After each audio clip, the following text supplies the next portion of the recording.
The dust was Oh thick that morning. my It hung God. in the air like smoke from a gun it had just fired. The sun was not yet high in the sky, but already it burned hot. There was no mercy in this land. There was no water. There was no help coming. Jack Miller stood in front of his barn. He was an old man now. His face was brown like leather from 50 years under the desert sun. His hands were rough and scarred. His back bent a little from all the years of hard work. He had nothing left in this world except one thing, a horse named Storm. Storm was a black stallion. Not young, not strong anymore, but loyal. So very loyal. Jack's ranch was dying. The grass was gone. The cattle had been sold long ago. The fence was broken in 100 places. No one visited anymore. No one remembered Jack Miller. The town had moved east, toward the new railroad. Jack stayed behind, alone with his horse and his memories. That morning, Jack heard something that made his heart stop. Hoofbeats, many hoofbeats. Coming from the direction of the canyon, Jack's old eyes looked down the path. Through the dust, he could see riders coming. 12 of them, maybe more. Their horses were fast and strong. The men sat tall in their saddles. They were not friendly visitors. Jack knew who they were. He had heard the stories in town 3 months ago. The Blackstone gang. They were stealing land from old ranchers like him. They took horses, too. Good horses. They sold them to the railroad companies. If you had something they wanted, you lost it. If you said no, you disappeared. Jack's hand went to the gun on his hip. Old, rusty. He had not fired it in 10 years. He would not win against 12 men. He knew this. But he had Storm, and he would not let them take Storm. The riders came closer and closer. Jack could see their faces now. Hard faces, angry faces. The man in front had a scar across his cheek. His name was Black. Everyone called him Black, and that was all anyone needed to know. Black pulled his horse to a stop in front of Jack. "You got a nice horse here, old man," Black said. His voice was like gravel, cold and empty. "We want him." Jack did not move. He did not speak. "You hear me?" Black asked. "We want the horse. Give him to us, and you live." Jack looked at Black. He looked at the 11 men behind him. He looked at their rifles. He looked at their hard eyes. Then he looked at Storm. The horse stood in the barn door, watching. Storm's ears moved toward Jack, always listening for his master's voice. "No," Jack said. His voice was small, but it was clear. It did not shake. Black laughed. It was not a happy sound. It was the sound of a man who was used to getting what he wanted. "No?" Black rode closer. His horse was almost touching Jack now. "You got sand, old man. But sand does not matter. You are alone. You are old. You feed nothing. That horse is all you have, and he is mine now." Jack closed his eyes for a moment. He thought of the day he found Storm, 23 years ago. The horse was just a foal then, sick and abandoned by a rancher who did not want him. Jack had taken him home. He had fed him. He had loved him. Storm had grown into the most beautiful horse in 3 counties. But more than that, Storm was his only friend. Jack opened his eyes. "You can take my land," Jack said. "You can take my house. You can take my cattle. But you cannot take Storm." Black's hand moved to his gun. The other riders moved closer, forming a circle around Jack and his horse. Storm made a sound, not a neigh, but something deeper. Something that showed the horse understood danger. Then something happened that no one expected. Storm walked out of the barn. He walked slowly, 1 step at a time. He did not run. He did not show fear. He walked straight toward Black and stood next to Jack. The horse's shoulder touched the old man's hand. It was as if Storm was saying, "I am here. I will not leave." Black looked at the horse. He looked at the old man. Something changed in his eyes. For a moment, just a moment, Black saw something he did not expect. He saw loyalty, real loyalty. The kind of loyalty that cannot be bought or sold or stolen. "That is a good horse," Black said slowly. Jack did not answer. He only stood there, his hand on Storm's neck, feeling the horse's warmth and his strong, steady heartbeat. Black looked away. He looked at his men. Then he looked back at Jack. "You can keep the horse," Black said, "but you have to leave. You have 3 days. Take the horse and go. Go somewhere else. Go anywhere. But do not stay here." "And if I do not leave?" Jack asked. Black smiled. It was not a kind smile. "Then the horse will not matter anymore." Black turned his horse around. The 11 riders followed him. They rode back toward the canyon, the same way they had come. The dust swallowed them, and they were gone. Jack stood very still. His heart was beating so fast he could barely breathe. He had survived. Storm had survived. But Black was right about one thing: Jack could not stay here anymore. Jack put his head against Storm's neck. The horse was warm and alive and real. Jack could smell the dust in the horse's hair. He could feel the strength in the animal's body. "We have to go," Jack whispered. "We have to leave everything." Storm turned his head and looked at Jack with kind eyes. The horse did not care about the ranch. The horse did not care about the land. The horse only cared about his master. That was all that mattered to Storm. Jack walked slowly into the barn. He gathered what little he had: some food, a blanket, a rope for Storm's halter. He looked around at the empty barn, at the broken fence, at the house that had been his home for so many years. Then he walked back to Storm. "Come on, boy," Jack said. "Let us ride. Let us go find a new place. A place where they will not find us. A place where we can live in peace." Jack climbed onto Storm's back. The old man and the old horse looked at the sunrise together. Then they began to move away from the ranch, away from the danger, toward an unknown future. But they were together. And that was everything. The sun came up slow. The storm was gone. The sky was gray and soft, not angry anymore. Jonas had not slept all night. He sat in a wooden chair next to the mare. He watched her. He did not move. He did not drink. He did not think about sad things. The mare was lying down on fresh hay that Jonas had put on the barn floor. Her black coat was still wet from the rain, but she was calm now. The fear in her eyes had become something softer, something that looked like trust. Jonas had brought water. The mare drank it slowly. He had brought oats in a wooden bucket. She ate some, but not much. Her body was too busy making a baby. Food was not important to her right now. Every few minutes, her belly would move. It would tighten and relax. Tighten and relax. Jonas knew what this meant. The baby inside was moving closer to coming out. The baby would be born soon. Maybe today. Maybe tomorrow. Jonas sat and watched. And for the first time in 3 years, he felt like he had a reason to stay awake. As the sun got higher, Jonas decided to look more carefully at the mare. He needed to know where she came from. He needed to know her story.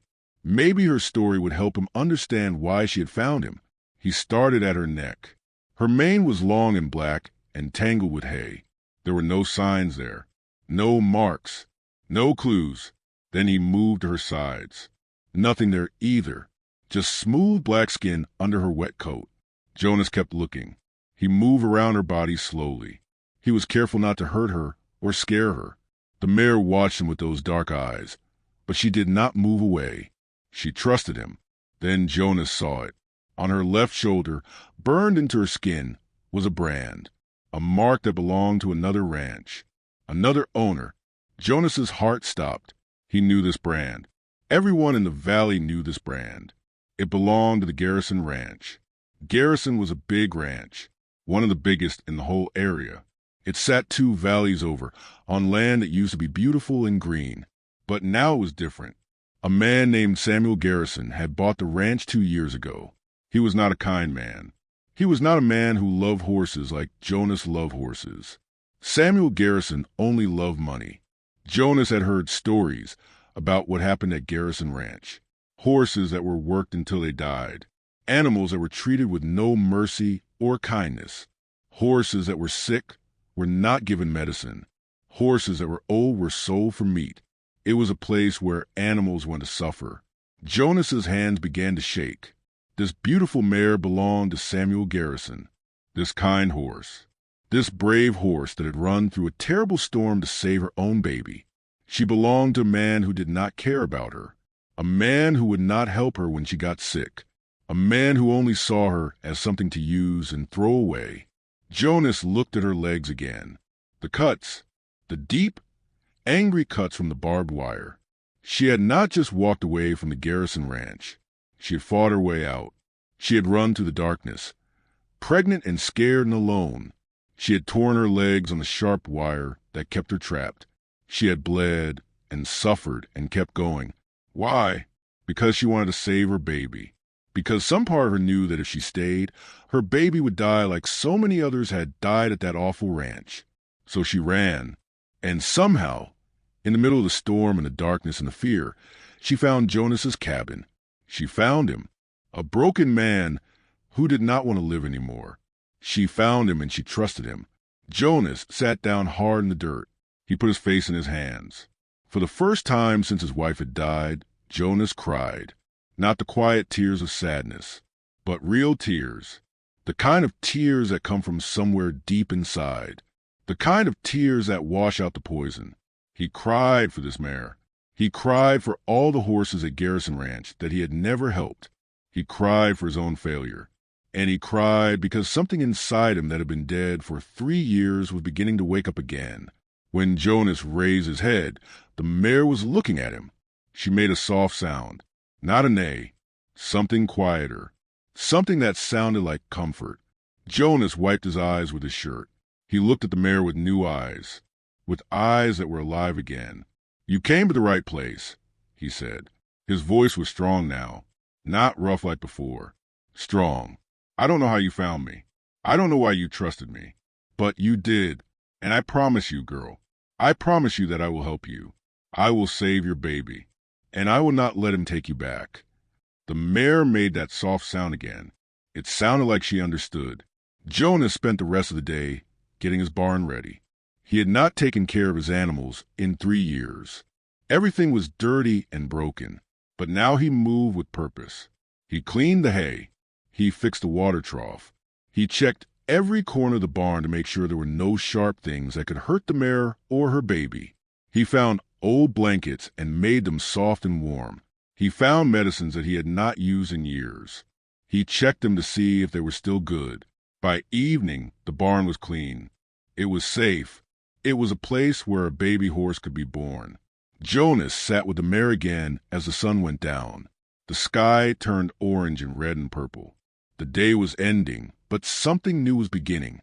"Your baby is going to be born in this barn," Jonas said. "And I am going to be here with you. I am going to help you, because you saved me tonight, girl. You came through that storm and found me. You reminded me that there are still things worth saving. You reminded me that there is still goodness in this world." The mare turned her head and looked at Jonas. In her eyes, he saw something that made his heart feel less broken. She saw him, really saw him, not as a failure, not as a broken man, but as someone who could help, someone who could be trusted, someone who still mattered. Jonas reached out and touched her neck gently. "Thank you," he whispered. "Thank you for coming to my door." And in the growing darkness of the barn, a man and a horse waited together for a miracle. The storm outside was gone, but inside, everything was just beginning. 3 days had passed since the mare came to Jonas's door. 3 days of waiting. 3 days of watching. 3 days of quiet moments in the barn where Jonas talked to the horse, and the horse listened. Jonas told her stories. He told her about his wife, Sarah, how she had loved horses too, how she had wanted to help animals that were hurt. He told the mare that Sarah would have liked her. He told the mare that Sarah would have wanted to save her baby. The mare's belly grew bigger every day. Her sides grew rounder. Jonas could see the foal moving inside her now. Sometimes he could see the shape of a leg pushing out from inside. Sometimes he could see what looked like a head. A new life was getting ready to come into the world. But on the fourth night, everything changed. Jonas was sleeping in the barn on a pile of blankets. He did not sleep in the cabin anymore. He wanted to be close to the mare. He wanted to be ready if something happened. Around midnight, he woke up. The mare was moving, not her normal walking and eating movements. Big movements, hard movements. Her whole body was shaking. Jonas sat up fast. His heart was beating quick. The mare laid down in the hay. She got up. She laid down again. She made sounds, soft cries that came from deep inside her body, sounds that said she was in pain. Jonas knew what was happening. Labor. The baby was coming. He lit the lamp. He brought water. He brought clean cloth that he had prepared 3 days ago. He had not forgotten what he learned years ago about helping animals give birth. His hands remembered, even if his mind had forgotten many things. "It is okay, girl," Jonas said. He kept his voice calm, even though his own heart was pounding. "I am here. You are safe. We're going to do this together." The mare looked at him. Her eyes were wild now, full of fear, full of pain. But there was something else too. Trust. She trusted him to help her. Hours passed. The labor was very hard, much harder than it should have been. Jonas could see that something was wrong. The baby was not coming the way it should come. Most foals come with their front legs first. This one was coming a different way. The baby was turned wrong inside her body. Jonas had delivered horses before. He knew the signs. He knew what it meant. A birth like this was very dangerous. The mother could die. The baby could die. Both could die. Jonas sat in the hay next to the mare. He watched her suffer. He watched her fight. Every time another pain came, her whole body shook. Her legs kicked. Her breath came hard and fast. "Come on, girl," Jonas whispered. "You are strong. You can do this. Your baby needs you. Be brave. Be brave." The mare screamed. It was a sound of pain so big that it hurt Jonas's ears. It hurt his heart. Hours and hours passed. The night grew darker. The lamp burned lower. Jonas kept bringing water. He kept wiping sweat from the mare's body. He kept talking to her, telling her stories, telling her she was brave, telling her the baby would come. But inside, Jonas was afraid. He had no veterinarian. There was no doctor he could call. The town was far away. Even if he rode there as fast as his horse could go, it would take 2 hours to get there. By then, it might be too late. Jonas was alone with his suffering, and he could only watch and hope and pray. Around 3 in the morning, the mare stopped fighting for a few minutes. She lay on her side in the hay, breathing very hard. Her eyes were half closed. Her body was soaked with sweat. Jonas thought she might be giving up. "No," he said. He put his hand on her neck. He looked right into her eyes. "No, you do not get to give up. Do you understand me? You came to my door. You trusted me. You are the bravest animal I have ever seen. You fought through that storm.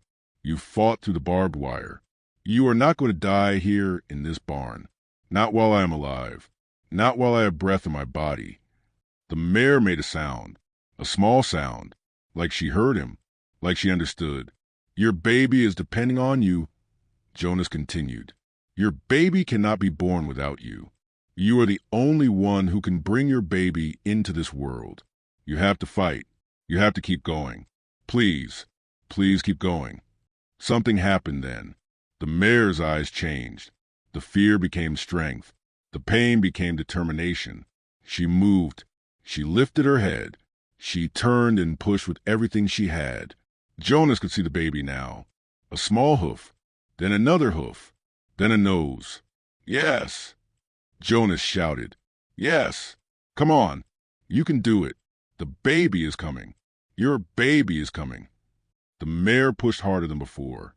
She screamed one more time, a scream that was part pain and part victory. And then, suddenly, the baby came.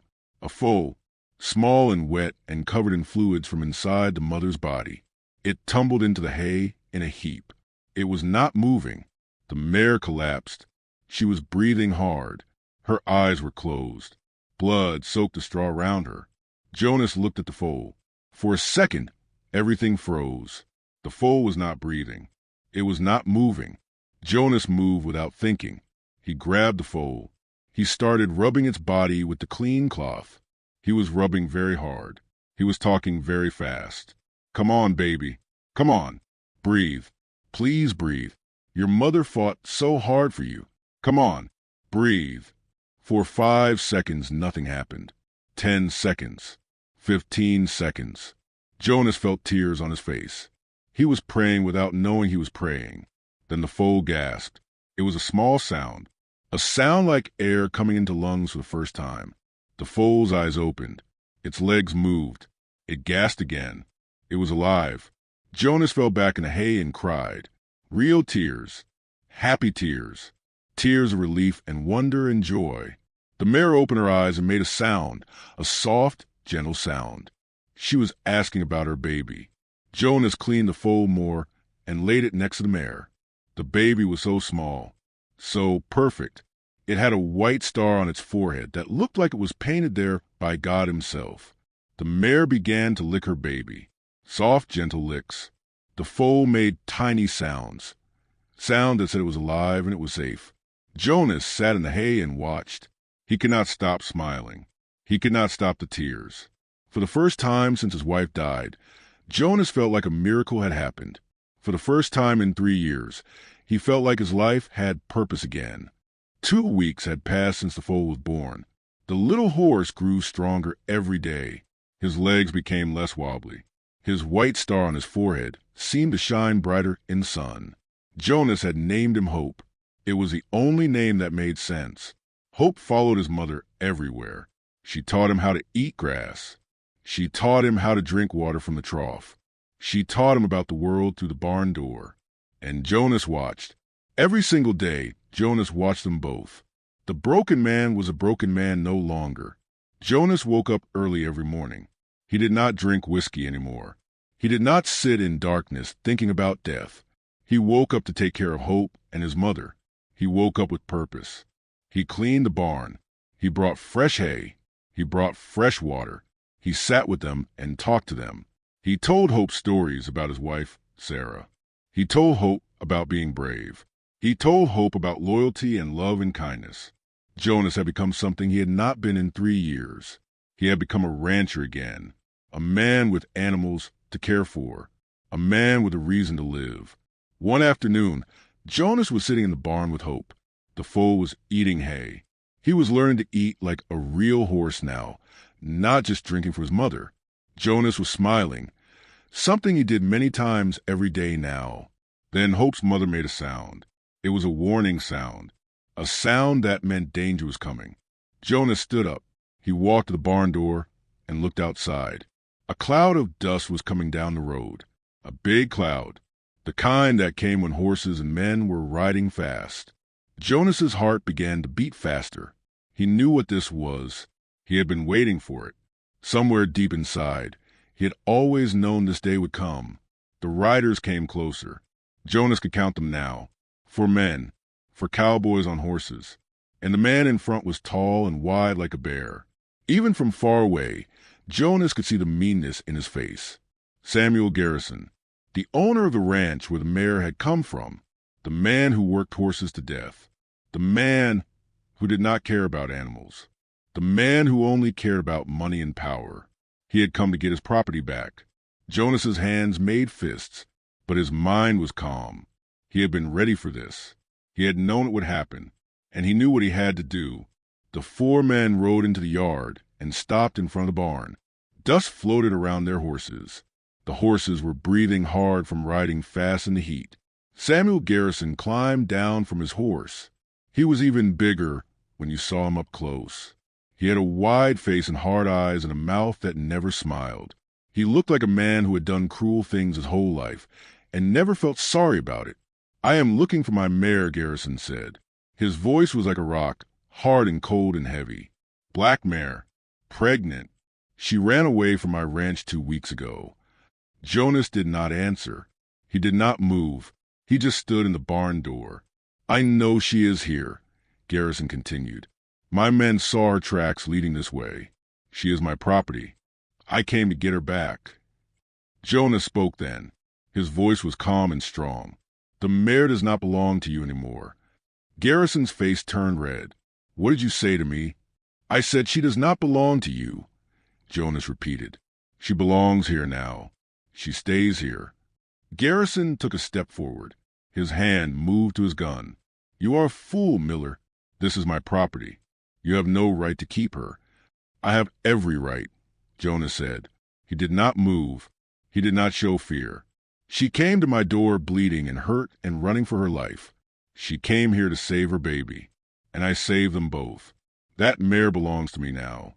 That mare is worth money, Garrison said. His voice was dangerous now. She is a good horse, and now she has given birth to a foal. That is 2 things worth money. You cannot keep them. Jonas thought about the mare. He thought about how she had fought through barbed wire and storm and terrible pain to save her baby. He thought about how much she had suffered because of the man in front of him. No, Jonas said. I will not give them to you. Not now. Not ever. The 4 men behind Garrison began to ride closer. They wanted to push Jonas out of the way. They wanted to take the mare and the foal by force. But then something happened. Jonas raised his gun. He was holding a rifle. He had it in his hand the whole time, but Garrison had not noticed. Now the gun was pointed at him. Jonas's hand was steady. His eyes were hard. This was a man who had killed hope and kindness for years. This was a man who had hurt animals and did not care. This was a man who deserved to be stopped. If you or any of your men come into this barn, I will shoot you, Jonas said. His voice was quiet but very serious. I am not a young man anymore. I have nothing to lose. This mare and this foal mean more to me than my own life. So I suggest you turn around and ride back to your ranch and forget you ever saw them. Samuel Garrison's face turned even redder. He was angry. He was not used to someone saying no to him. He was not used to being stopped. You cannot do this, Miller, he said. I will bring the law. I will take you to court. That mare is my property. Jonas looked at him. The law is far away. And even if the law comes, I will stand in this bar with my gun, and I will not let you take them. So you can go get the law if you want. But by the time they come back here, I will be ready. And they will have to kill me to get past me. I hope you think that is worth it. For a moment, no one moved. No one spoke. Then Samuel Garrison turned around. He climbed back on his horse. He looked at Jonas one more time, with eyes full of hate. This is not over, Miller, he said. It is over, Jonas replied. For these animals, it is over. They are safe now. They are loved now, and you will never hurt them again. Garrison rode away with his 4 men. The dust cloud followed them down the road and disappeared. Jonas stood in the barn door and watched them go. His heart was beating fast. His hands were shaking a little from the courage it had taken to face that man. But inside the barn, the mare and Hope were safe. They were alive. They were loved. Jonas turned around and went back to them. He put his gun down and sat in the hay. Hope came over and licked his face with his soft pink tongue. Jonas began to cry. But these were tears of strength, not sadness. These were tears of a man who had found his purpose. A man who had decided to fight. A man who had chosen love and kindness over fear and cruelty. The broken rancher had become whole again, and he would not let anyone take away what mattered most. 1 month had passed since Samuel Garrison rode away in anger. He never came back, but something else came instead. Something that changed everything. The story spread through the valley. A broken rancher. A mare that escaped from cruelty. A baby horse born in the middle of the night. A man who chose love over fear. People talked about it in the town. They talked about it while they worked. They talked about it over dinner with their families. The story grew bigger and bigger. People began to remember Jonas Miller. They remembered who he was before sadness took him. They remembered that he was a good man, a kind man, a man who cared about animals, a man worth knowing. One afternoon, someone came to visit. It was Tom, the town doctor. Tom had been Sarah's friend. He had tried to help Sarah when she got sick, but she was too sick to save. Tom had not seen Jonas in 3 years. But now he was standing at Jonas's cabin door. "I heard about the mare," Tom said. "I heard about the foal. I wanted to see them." Jonas brought him to the barn. Hope was bigger now. He could run. He could play. He was strong and healthy and happy. The mare stood beside him, watching everything with calm, kind eyes. Tom stood and watched them for a long time without speaking. "This is beautiful," Tom said finally. "Sarah would have loved this. Sarah would have loved what you did." Jonas could not speak. He just nodded because he knew it was true. After Tom left, more people came. The blacksmith came. He brought iron to fix the barn. He did not ask for payment. He just wanted to help. The farmer from 2 miles away came. He brought hay and grain for the horses. He said, "This mare saved her own baby. That is the bravest thing I ever heard. It is an honor to help her." The schoolteacher came with her children. The children stood very still and watched Hope walk across the barn. One little girl said, "That horse is magic. I can see it in his eyes." The priest came. He said a prayer in the barn. He said, "God works in mysterious ways. He sent this mare to save a man, and the man saved the mare's baby. That is how love works." The town was remembering Jonas. And more than that, the town was remembering that kindness and courage still mattered. But there was one more thing that had to happen. One afternoon, a man came riding up on a fast horse. It was the sheriff. He was the law for the whole valley. Jonas's heart stopped. He thought Garrison had brought the law against him after all. But the sheriff got off his horse with a smile on his face. "I heard what you did," the sheriff said. "I heard that you stood up to Samuel Garrison. I want you to know something. Garrison came to me 3 weeks ago. He wanted to take the mare and foal back. He wanted me to help him." Jonas waited. He did not know what was coming. "I told him no," the sheriff continued, "because I have heard the stories. I have heard that he works his horses to death. I have heard that he does not give them medicine when they are sick. I have heard that he is a cruel man, and I told him that any mare or foal that leaves his ranch will not be forced to go back. Not while I am sheriff. Not ever." The sheriff walked into the barn and looked at Hope and his mother. "This mare is safe," he said, "and her baby is safe. Garrison has no claim on them anymore. You can stop worrying now, Jonas. The law is on your side." Jonas felt tears come to his eyes again. But these were tears of relief, tears of gratitude. 2 months later, the whole town came to the ranch. It was a bright sunny day. People brought food. They brought blankets to sit on. They brought their children and their families. They came to see the mare and Hope. But more than that, they came to see Jonas, to welcome him back to the world of the living. The town had organized a picnic at Jonas's ranch, the biggest picnic anyone could remember. There were tables with food. There was music from a guitar. There were children playing and laughing. There were old people sitting under a big tree telling stories. And in the middle of it all, the mare and Hope stood together. People came up slowly to see them. They touched the mare's neck gently. They watched Hope jump and play. Children stood very close and whispered to the foal like they were telling him secrets. Jonas watched it all from his porch. A woman came and sat next to him. It was Margaret. She was a schoolteacher. She had kind eyes. "You are a good man, Jonas," she said. "This whole town knows it now." Jonas looked at her. "I was not always a good man. For 3 years I was broken. I wanted to die." "But you did not die," Margaret said. "The mare came to your door, and you found a reason to live again. That is what matters." As the sun began to go down, the priest stood up and everyone became quiet. "We have come together today to celebrate something important," the priest said. "We have come to celebrate a mare who was brave enough to fight for her baby. We have come to celebrate a foal who was born against all the odds. And most of all, we have come to celebrate Jonas Miller, a man who was broken and found himself again through an act of kindness." Everyone clapped. They clapped and clapped. Jonas stood up. He did not know what to say, but he tried. "I want to say thank you," Jonas said. His voice was not very loud, but everyone listened. 3 years ago, I thought my life was over. I thought I had nothing left. But then this mare came to my door. And she taught me something. She taught me that loyalty is stronger than cruelty. She taught me that a mother will fight for her baby no matter what the cost. She taught me that hope is real. He looked at Hope and the mare. And she brought me all of you, Jonas continued. She brought back my friends. She brought back my purpose. She brought back my life. That night, after everyone had left, Jonas stood in the barn with the mare and Hope.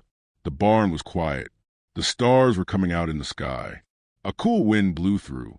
Jonas put his hand on the mare's neck. "Thank you," he whispered. "Thank you for coming to my door.